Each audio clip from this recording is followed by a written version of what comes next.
Binuhat niya ng 4 na forklift kasi isang mahabang ano yan steel, di ba? Isang mahabang ganon, yung 3 sa baba. Yan. Mahirap mag-tarp, no? Lalo na kung winter na, no? Pero ganon talaga. Hi, good evening, sir. I was sent back, sir.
Good morning mga kapatid, mga brad. Tapos na tayong maloadan pero sinisecure pa natin, ano. So yan ang ating load. Structural steel, no, para sa building yan na binubuo nila siguro sa Winnipeg, no. So bale, bawal mag video doon, nagtanong ako. Pero ang nangyari dyan is binuhat niya ng 4 na forklift kasi isang mahabang ano yan steel, di ba? Isang mahabang ganon, yung 3 sa baba. Yan, 1, 2, 3. Tapos sa taas doon merong 2. And then dito isa lang, ano. Bumigay yung damage niya doon, no? So 4 na forklift, ano, 2 dito sa side na to, 2 dun sa kabila, and then umatras ako. Inangat nila, umatras ako, and then nilevel namin yung kung saan ilalagay para hindi na ako mag-move ng axle, kagaya nung nangyari nung nakaraan, nag-move ako ng axle, ano. So pinalagay ko dun sa exact location kung saan legal weight ako sa drive and then sa trailer.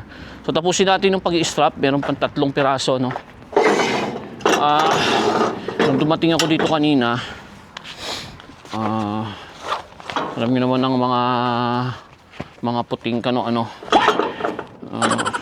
medyo hindi sila ganun kagaya ng mga Canadian, ano, na very helpful, ano. Hindi ganun. Siguro pagod na sa trabaho dahil 24/7 dyan, ano. Nagtatanong ako, hindi man lang ako tinulungan. Pero okay lang, naiintindihan ko naman. May mga instruction doon. Kaya lang, ang problema ko kanina, hindi ko alam kung saan ako pwedeng mag-park, no, na hindi ako makakasagabal kasi labas mga sok yung mga shunter, kumukuha ng trailer. So nangyayari sa akin, atras abante ako. Sabi ko, saan ba ako pwedeng mag-park para hindi ko kayo may istorbo? Hindi ako sinagot. Hindi ko alam kung hindi ako naintindihan, hindi ako narinig, pero binaliwala lang ako. So naghintay lang tayo, no? Doon mismo nakaharang ako doon. Pero ganun talaga, may mga pagkakataon talaga na ganun, na hindi ganun ka helpful yung sa shipping, ano. Nangyayari yan. Ano na lang tayo, magpasensya, no. Unawain na lang, baka may pinagdadaanan. Ang pinunta naman natin dito magtrabaho, no. Hindi magpataas ng ihi. Punta tayo rito para mag-load, magtrabaho, no. Gawin nila yung part nila, gawin ko yung part ko, then everyone is happy, di ba? So bali tarp load to, mga kapatid, ano? This is a tarp load. Mayroon akong problema rito, mga kapatid, sa totoo lang, dahil tarp load to. Ayan o, kung makikita nyo, maraming sharp edges. Ayan. Parang ito, lahat yan. Pagpapagaspas dyan ng tarp ko, pupunitin niya. Dito yung mga pagkakataon na naalala kong New Hope na ang dami-daming carpet, ano. Pero ngayon, limited ang carpet ko. Pero yung steel tarp ang gagamitin ko dyan, ano. And hindi ko alam. Baka yung sa ibabaw, yung sa mga ibabaw lalagyan ko. Yan, yung corners na lang siguro ilalagay ko. Hindi ko alam actually kung ano ilalagay ko dyan. May ilang piraso akong carpet doon, no, na pwede kong gamitin. Pero yung mga iba, so ilan yan? 1, 2, 3, 4, 5, 6, 7, 8. Both sides, 16 pieces sana na carpet meron ako. Wala akong magiging problema. Pero 5 piraso o 6 na piraso lang yung carpet ko. Kaya ewan ko kung paano diskarte ang gagawin natin yan para hindi mapunit yung tarp natin. Ay nako. So yung steel tarp, for the first time gagamitin ko yung steel tarp ko, no, para makoveran yan. I think kaya naman yun, 4 feet 4 feet drop. So yeah, makokoveran naman yan. Walang magiging problema. Ewan ko ba kung bakit gusto pa nila naka-tarp ito.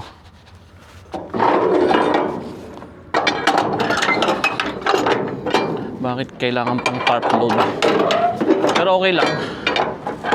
Hindi naman mahirap i-tarp to. Kaya lang nga, wala akong carpet.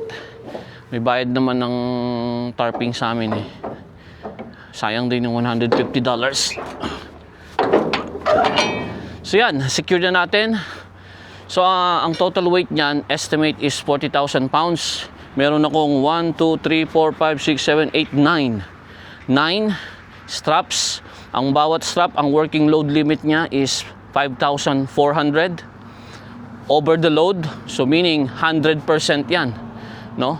So na-cover niya ang 100% weight ng load ko. So wala tayong problema sa securement. Okay. So, yeah, ayusin ko lang yung steel tarp ko, no, and diskartehan ko kung paano gagawin, and then balik ako maya-maya lang mga kapatid pag na-tarp ko na.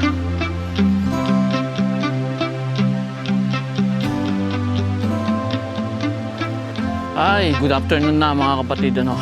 Inabot ako ng 3 oras. Ayan na. Nakita nyo kanina yung mga edges niya. Nilagyan ko ng protection yon para protection sa aking nilagyan ko ng padding protection sa aking tarp. So bali hindi din gagalaw. Yung sira kong straps pinutol-putol ko. Nirap around ko yung mga edges niya palibot. Kaya matrabaho. So yun ang kinalabasan niya. Nabot ako ng 3 oras para sa pagtatarp lang mga kapatid, sa totoo. 9 to 12. Ayan. So, ganun talaga. May mga pagkakataon na mahirap mag-tarp, no? Lalo na kung winter na, no? Pero ganun talaga. Wala namang madaling trabaho, no? Lahat mahirap, pinaghihirapan. So yan ang kinalabasan niya mga kapatid, ano? Okay na yan. Larga na tayo mga kapatid. Meron tayong 1,250 kilometers pabalik ng Winnipeg. So tomorrow ang balik natin, makakapag-drive pa tayo ng mga 900 kilometers ngayong araw na to kasi buo pa yung oras natin. Kita-kita tayo sa daan. Pagod ako talaga, sa totoo lang. Manananghalian lang ako, then larga na tayo. Isang magandang tanghali.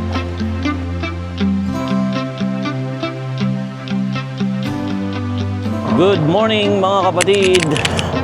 -5 dito sa ating pinag-istapan ngayon.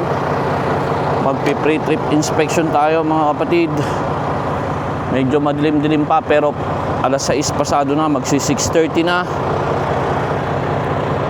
Natin mag pre-trip.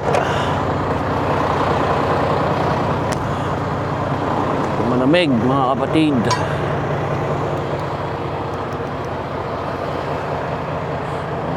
Check lang natin ang ating load. Okay. Palamig na ng palamig ang panahon. Hopefully, ayan o, mayroon na nabutas dun o. Tingnan nyo, mga kapatid. Ayan o. Nilagyan ko na yan ng ano, pero parang nabutas pa rin yun dun o. Ang hirap i-ano nito. Itong load na to. Ayan o, yung mga dulo nya o. Samantalang nilagyan ko na yan ng mga ano, ng mga panangga. Pero parang nabubutas pa rin. Ewan ko ba bakit itong load na ito ano, tarp load, samantalang bakal na may pintura naman.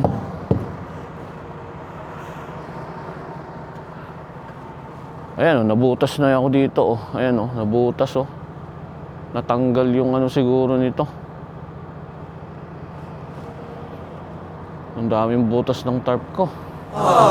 Ilagyan ko na yan ng ano ng suporta para hindi mabutas, pero nabutas pa rin yung sa kabilang side. Nandun kasi yung hangin yung dito sa side na to hindi naman Ay nako, magre-repair ako ng ano nito. Yung sa kabilang side ang ano, apektado kasi yung hangin nandun sa side na yon. Itong side na to okay naman hindi nagka-problema dito sa side na ito. Ayan lahat ang andito sa right side walang problema. Pero yung side sa kabila, ayun, may butas.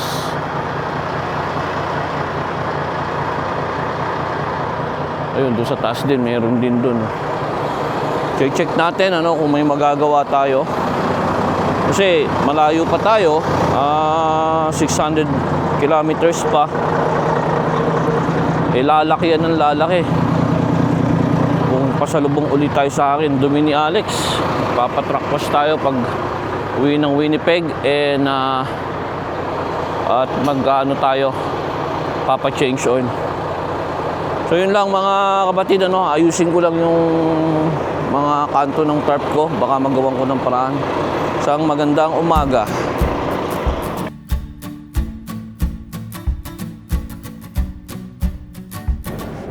Good afternoon mga kapatid, mga brad. Andito na tayo sa Emerson, Manitoba border, pabalik na tayo ng Canada.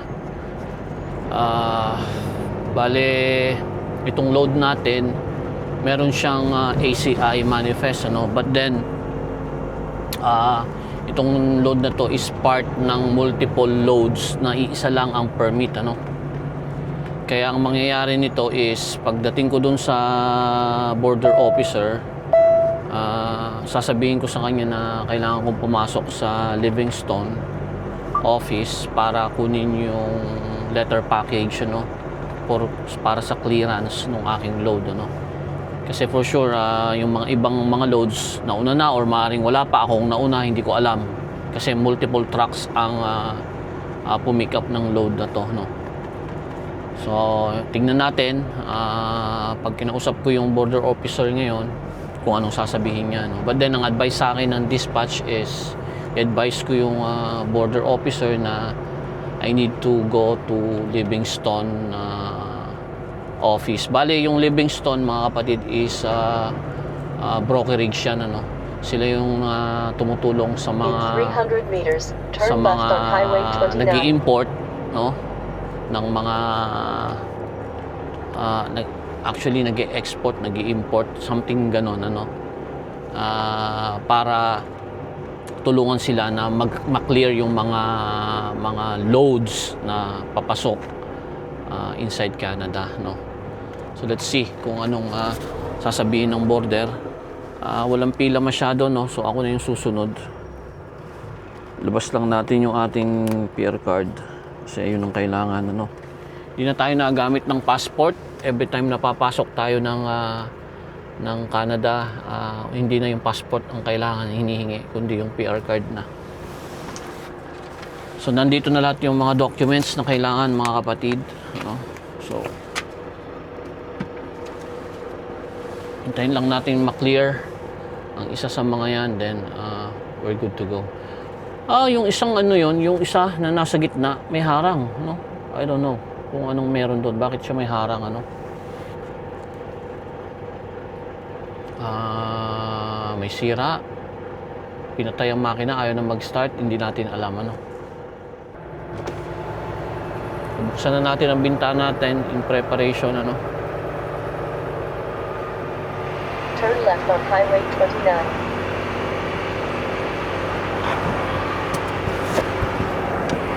Ang lamig, grabe.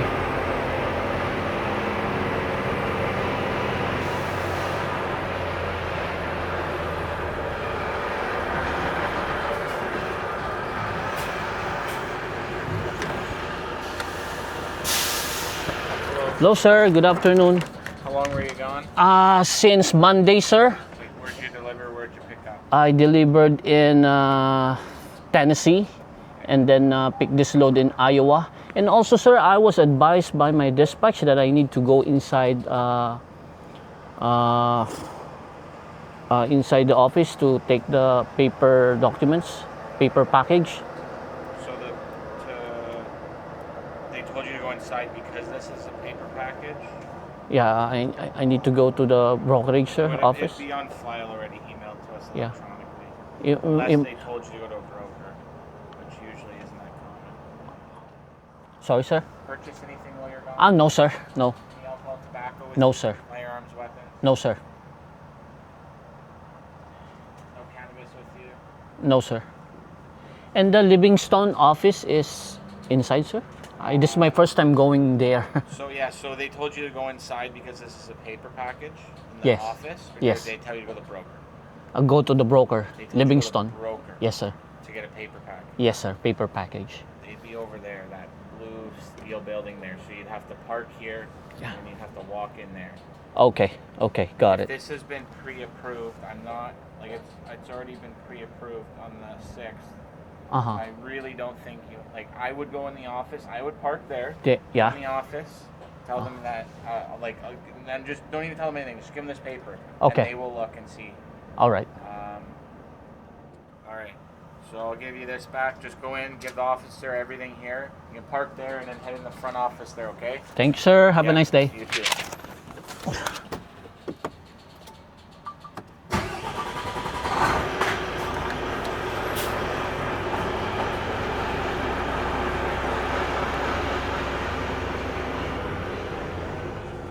So pupunta tayo sa opisina. Nandiyan daw siya sa bandang left.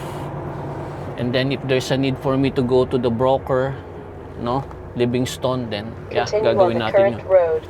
Park tayo ng maayos.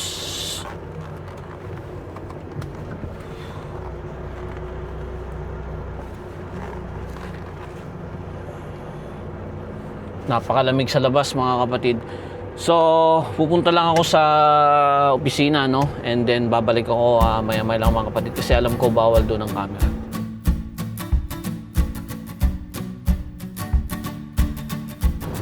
Good evening, mga kapatid.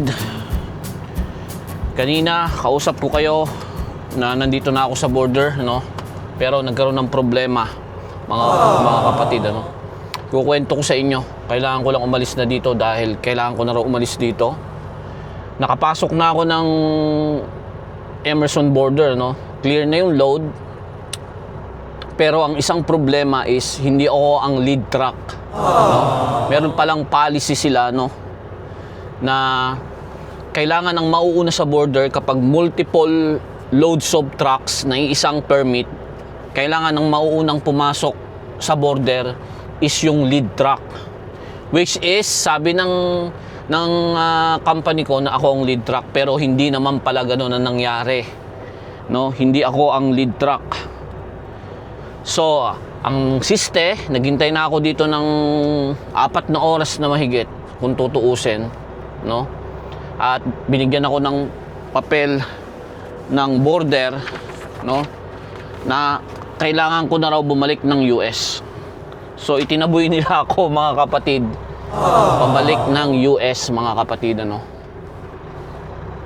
Babalik ako ng US at doon ako maghihintay. Siguro bukas na ako ng umaga tatawid, dahil there's no way na hihintayin ko yung lead truck, no, na kanina sabi nasa Alexandria, Minnesota pa. What if ubos na oras niya, then nag-reset siya along the road, di ba? Along the way, nag-reset na siya. And then wala na. Maghihintay lang ako dito magdamag. So babalik na ako ng US uli, no? Doon ako maghihintay ng umaga. And bukas na lang uli ako magtatry na papasok ng border. And hopefully, pagpasok ko bukas ng border, nakatawid na yung lead truck, ano. Nakatawid na siya at libre na akong tumawid din, no. Sana ganun ang mangyari, mga kapatid, ano. Ay nako, mahirap pala yung ganito, no, na multiple, ano, multiple loads, multiple trucks na sa isang load lang yung permit. Kumbaga yung clearance sa border, ganito pala ang mangyayari, mga kapatid, ano. So babalik tayo ng US. Ayan, pa-approach na tayo ng Pembina border. Papasok tayo uli. Alam ko, i-interviewin ako dyan, tatanungin ako kung bakit ako bumabalik. Pero binigyan naman ako ng document ng CBSA, ano, Canadian Border, na magagamit ko para pumasok uli ako ng US. Ang nakalagay doon is refuse load. Load is not clear ang inilagay nila. But actually, the load is cleared already, no? Ang problema lang is yung lead truck, hindi pa siya dumarating. Ay nako. So ito, papasok tayo uli. Imbis na nakapahinga na tayo, nakauwi na tayo, no, magawa natin yung mga kailangan natin magawa, wala. Babalik tayo ng US. Well, at least na-experience ko na yung ganito, no? Parang alam ko na yung way around, kung ano yung mga kailangan kong i-expect kapag ka ganitong klaseng load ang hinihila ko, no? Na I'll make sure na sa aking dispatch, sa broker, sa shipper, no, magtatanong ako na sino ba ang lead truck, nauna na ba yon, makaka-cross na ba ako kaagad sa border kapag nandun na ako, para hindi na maulit yung ganito, no, na senaryo. So I don't know kung anong sasabihin nila sa akin dito, no, sa US border. Hawak-hawak ko na tong papel na ipapakita ko sa kanila.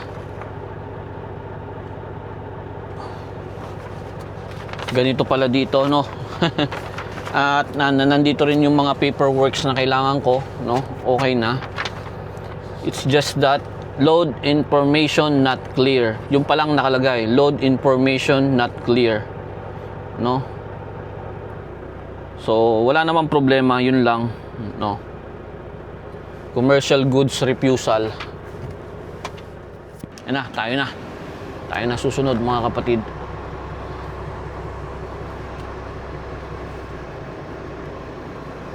Tingnan natin kung anong sasabihin sa atin dito, no. Yan, walang data yan. Walang data. Babalikin ako. Yari ako nito.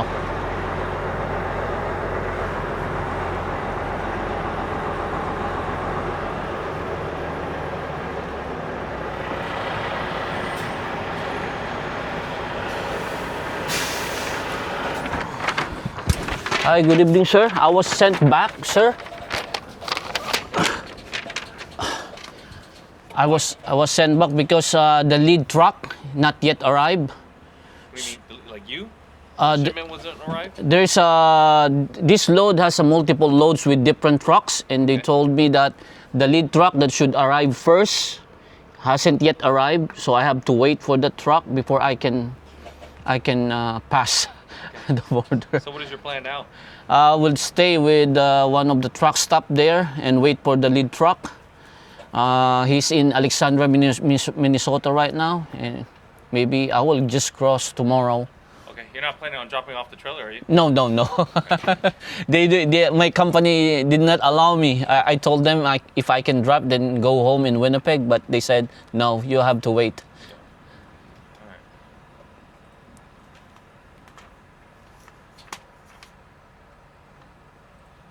All right, there you go. Thank you, sir. Have a nice evening. Here.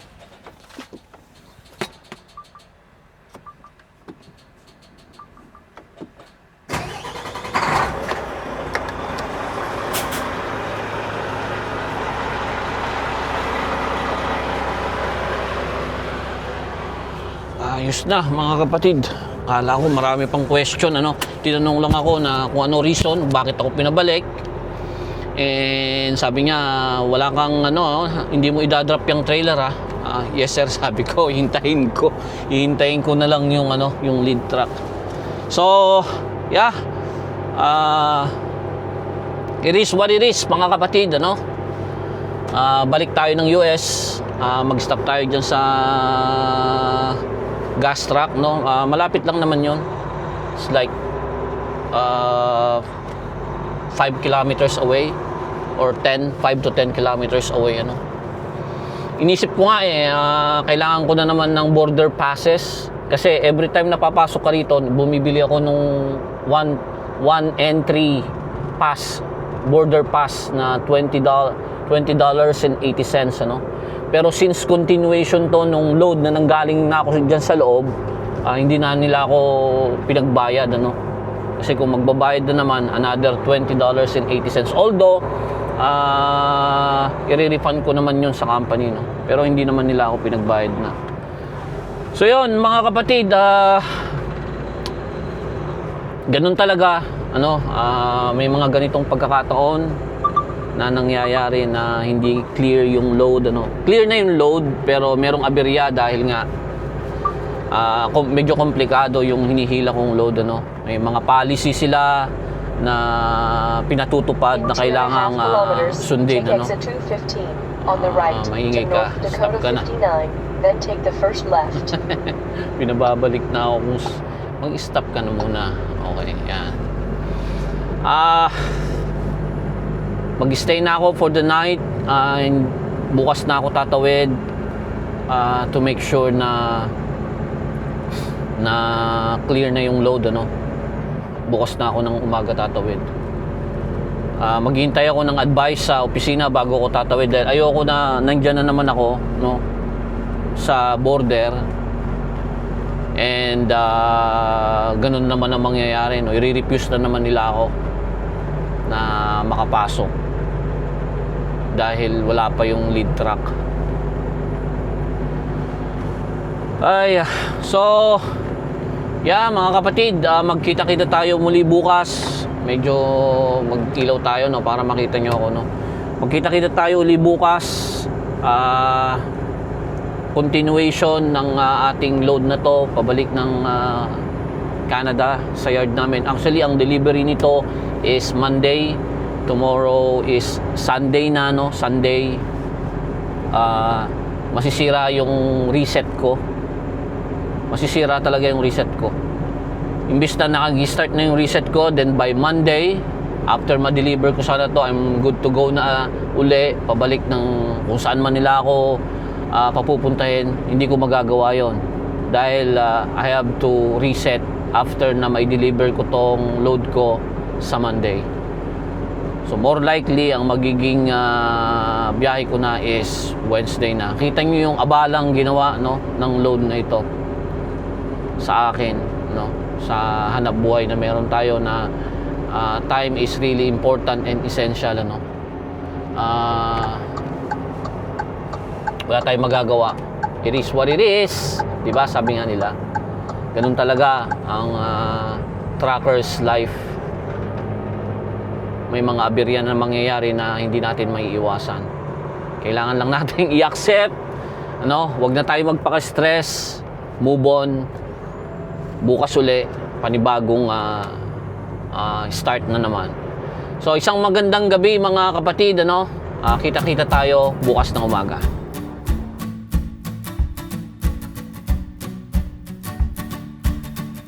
Good afternoon mga kapatid. Ang nangyari sa atin doon sa border, nag-stay tayo doon, pinabalik tayo sa US, di ba? So, imbis na makatawid tayo ng Saturday noon or the following day, di tayo nakatawid. Nakatawid tayo ngayong Monday na, no? Nag-reset na tayo doon, no? Ng 36 hours. Nag-decide na ako na gano'n. Kasi hindi rin naman ako makakatawid ng linggo. Kailangan hintay ng Monday kasi yung lead truck walang paperworks, no?